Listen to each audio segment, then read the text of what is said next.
Saint-Valentin ou la fête des amoureux, c'est le 14 février de chaque année. Le sens de cette fête qui remonte depuis l'Antiquité dans cette édition. Éducation. Séminaire national de l'Association des chefs d'établissement et adjoints du secondaire de Côte d'Ivoire. Les participants s'engagent pour la promotion de l'Ivoirien nouveau, thème de la rencontre. Communication. Le réseau ivoirien des communicants RICOM est né à l'issue de la première édition des Journées nationales de la communication et du marketing. Ce réseau compte travailler pour unir tous les communicants. Bienvenue dans cette édition. C'est aujourd'hui que le monde célèbre la fête des amoureux ou la Saint-Valentin. L'origine et le sens de cette fête qui remonte jusqu'à l'Antiquité dans ce reportage que vous propose la chaîne de la Nouvelle Vision. L'origine de la fête de la Saint-Valentin remonte à l'Antiquité. Saint-Valentin, avant d'être saint, était un prêtre romain vivant sous le règne de l'empereur Claude II. À cette époque, Rome était engagée dans des campagnes militaires sanglantes et impopulaires. Claude II, également surnommé Claude le Cruel, ayant des difficultés à recruter des soldats pour rejoindre ses légions, décida d'interdire le mariage, pensant que la raison pour laquelle les Romains refusaient de combattre était leur attachement à leurs femmes et foyers respectifs. Malgré les ordres de l'empereur, Saint-Valentin continua pourtant de célébrer des mariages. Lorsque Claude II apprit l'existence de ces mariages secrets, il fit emprisonner Valentin. C'est pendant son séjour en prison que Valentin fit la connaissance de la fille de son surveillant, une jeune fille aveugle à qui, dit-on, il redonna la vue et adressa une lettre avant d'être décapité, signée « Ton Valentin ». Ce n'est que plusieurs siècles après, une fois l'Empire romain déchu, qu'il fut canonisé à l'honneur de son sacrifice pour l'amour. Cette époque est en effet celle où une vaste entreprise de transformation des fêtes païennes en fêtes chrétiennes est menée par l'Église catholique. La Saint-Valentin fut ainsi instituée pour contrer une fête païenne, Lupercalia, à l'occasion du jour de la fertilité dédié à Lupercus, dieu des troupeaux et des bergers, et Juno, protectrice des femmes et du mariage romain. La Saint-Valentin, la fête des amoureux, est célébrée le 14 février de chaque année. Séminaire national de l'Association des chefs d'établissement et adjoints du secondaire de Côte d'Ivoire. Les participants s'engagent pour la promotion de l'Ivoirien nouveau. Les chefs d'établissement et les adjoints du secondaire de Côte d'Ivoire étaient réunis autour du thème « Quelle école pour l'Ivoirien nouveau ?» Le reportage de Kader Sogodogo. Quelle école pour l'Ivoirien nouveau? Tel est le thème du séminaire national 2016 de l'Association des chefs d'établissement et adjoints du secondaire de Côte d'Ivoire, ACAC.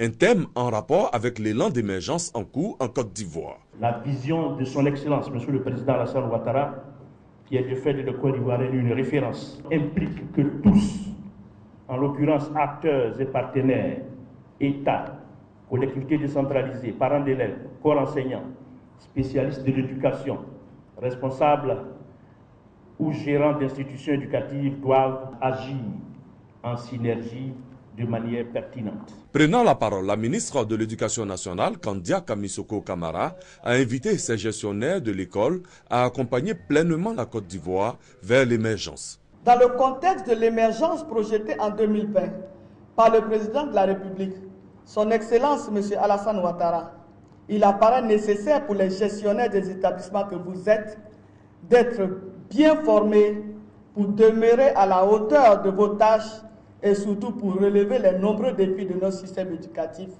en ce moment. Qu'il me suffise de vous féliciter pour votre souci constant de vous préoccuper des questions liées à l'éducation des enfants qui nous sont confiés pour le développement de notre pays.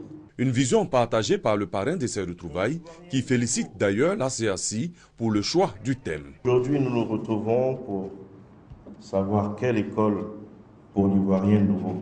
Je voudrais vous inviter, chers filleuls, vous qui façonnez les esprits de jouer votre rôle dans ce travail collectif.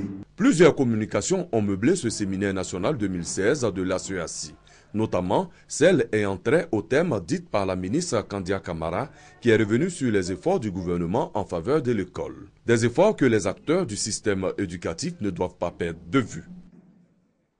De Yamoussoukro, rendons-nous à Bono. Bono, c'est l'acteur principal qui traverse la ville et qui tient lieu de marché hebdomadaire.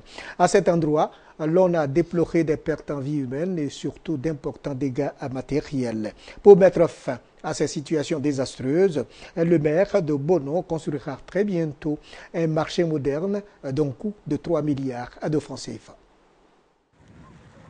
Trottoir entièrement occupé. Chaussée obstruée par les commerçants. Nous sommes sur la nationale A4 qui traverse la commune de Bono, dans la région de la Maraoué. Cette scène s'offre aux usagers de la route chaque vendredi, jour de marché de Bono. En 2015, l'occupation de cette voie par les commerçants a causé 5 morts et plusieurs blessés. La route est devenue un centre commercial. Les vendredis, les artères, quand tu passes là, il y a toujours d'accidents, il y a mort d'hommes. C'est regrettable. Le vendredi, c'est un calvaire. Justement, même le ministre Ahmed Bakajou un jour a interpellé le commandant de brigade pour lui dire de dégager ce marché parce que chaque fois, chaque vendredi, il y a moins un accident et il y a une mort. Cette situation est le résultat de l'absence de marché dans cette localité. Pourtant, à l'actif de Bono, 80% de la production de cacao et de café de la région de la Maraoué.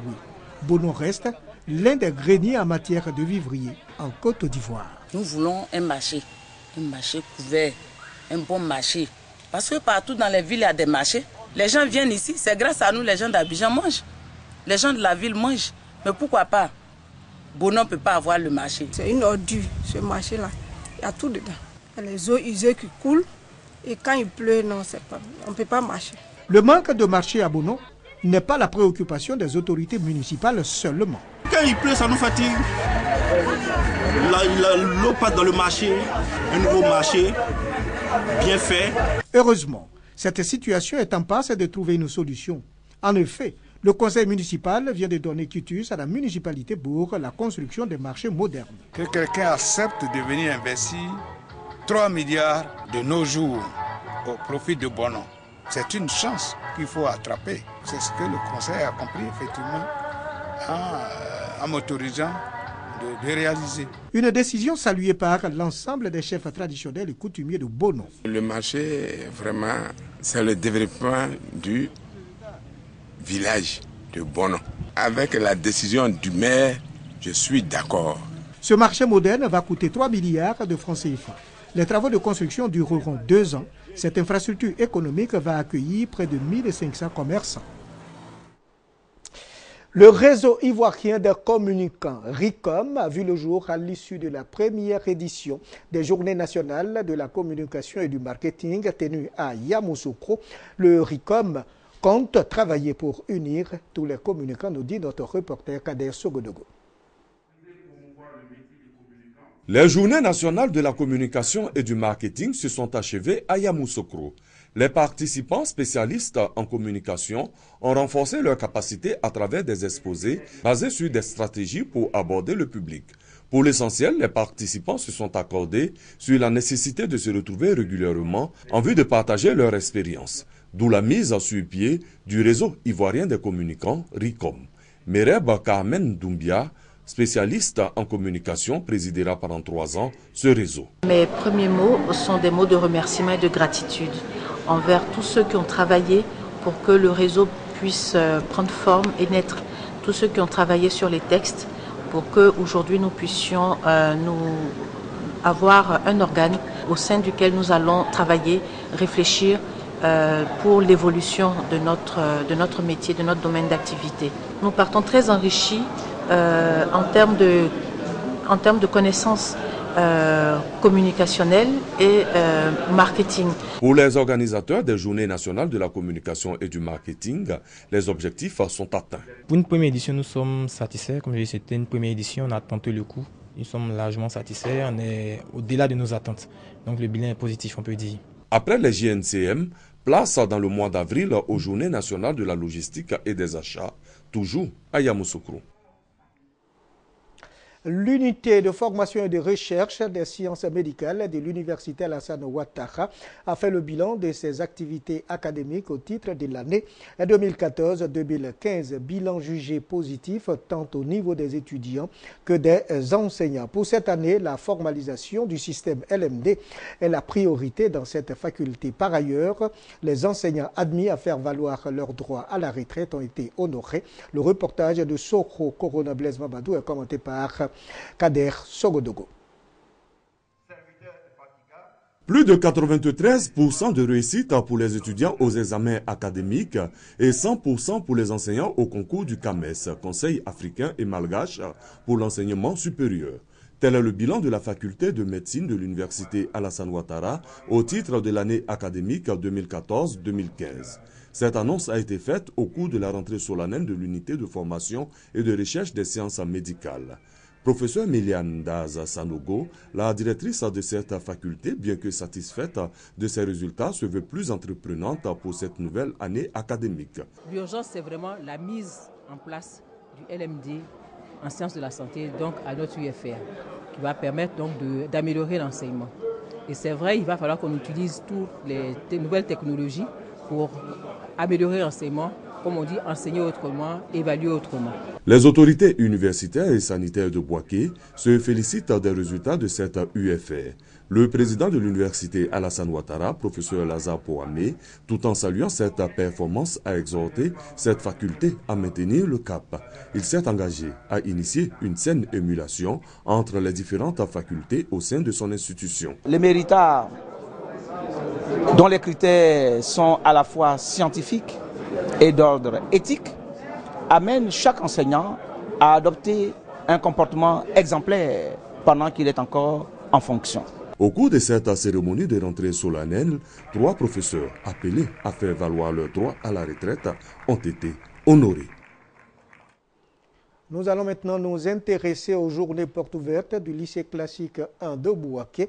Les responsables de l'établissement et les parents d'élèves ont fait le bilan du premier trimestre de l'année scolaire 2015-2016.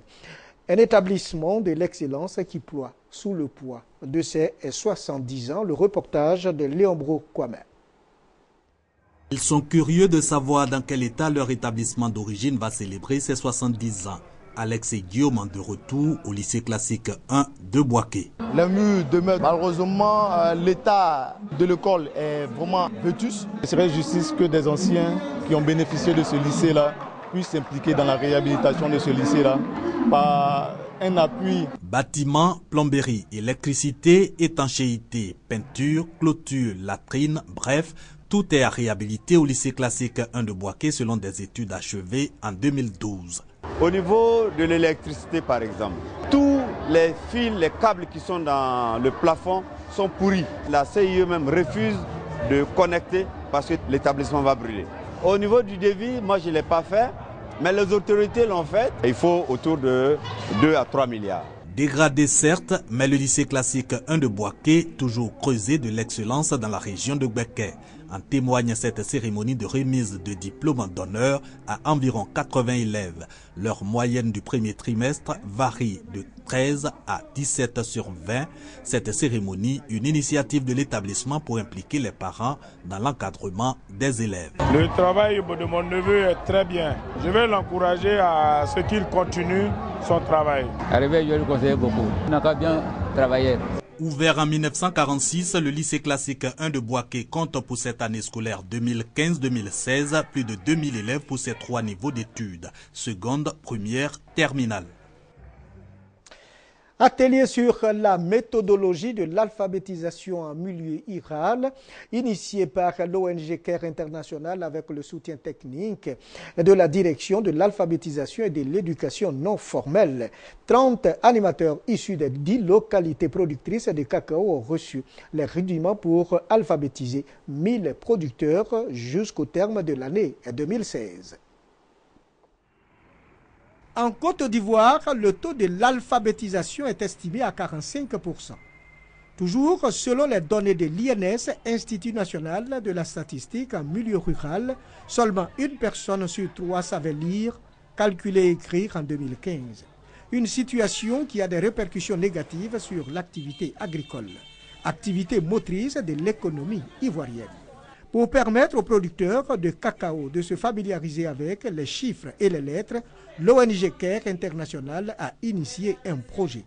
30 animateurs d'alphabétisation issus de 10 localités productrices de produits de rente sont formés. L'objectif spécifique visé, c'est que dans chaque village, il faut qu'il y ait, 6 mois après ou 1 an après, au moins 100 personnes alphabétisées. Et ce sont des zones qui sont fortement rurales, où le plus souvent, pour trouver quelqu'un qui arrive à lire et écrire, ce n'est pas toujours évident. Durant 10 jours, ces alphabétiseurs ont appris à travers les positions du pilon, de la calebasse et du citron, comment former des adultes. Ces connaissances-là, nous allons les mettre au profit de nos parents qui sont dans les villages. On va recruter les personnes à qui cette formation est destinée. Par ces objets et récipients utilisés au quotidien, la direction de l'alphabétisation et de l'éducation non formelle veut faciliter l'apprentissage de ces personnes adultes. Les 30 participants à ce séminaire sur la méthodologie de l'alphabétisation en milieu rural ont reçu leur attestation de fin de formation. Dernière escale de cette édition, la région du Hambol, où la lutte contre les feux de brousse s'intensifie à Gbedeka 1, commune de Katiola. Face aux feux de brousse qui font tant de ravages, Gbedeka 1 s'est doté d'un comité de lutte. Henri Nalo, chef du village de Gbedeka 1, compte fédérer toutes les énergies pour venir à bout de ce phénomène. Le reportage de Ouattara Amadou. Commune de Katiola dans la région du Hambol. Gbedeka 1 s'engage dans la lutte contre les feux de brousse. Un comité dirigé par son nouveau chef Henri Nalo a été officiellement installé. Des campagnes de sensibilisation contre les feux de brousse seront menées sous l'impulsion des cadres de la localité qui encouragent aussi le renforcement de la cohésion sociale. Pour le représentant du lieutenant-colonel Touré Hervé, parrain de la dite cérémonie, ainsi que pour le corps préfectoral, la chefferie traditionnelle a un important rôle à jouer dans la lutte contre les feux de brousse. Encourager les parents à la cohésion sociale. Et comme vous le savez, avec ces temps qui courent, ces temps de sécheresse, nous sommes dans une zone fortement paysanne. Et profiter pour informer et sensibiliser nos parents sur les questions du feu de brousse.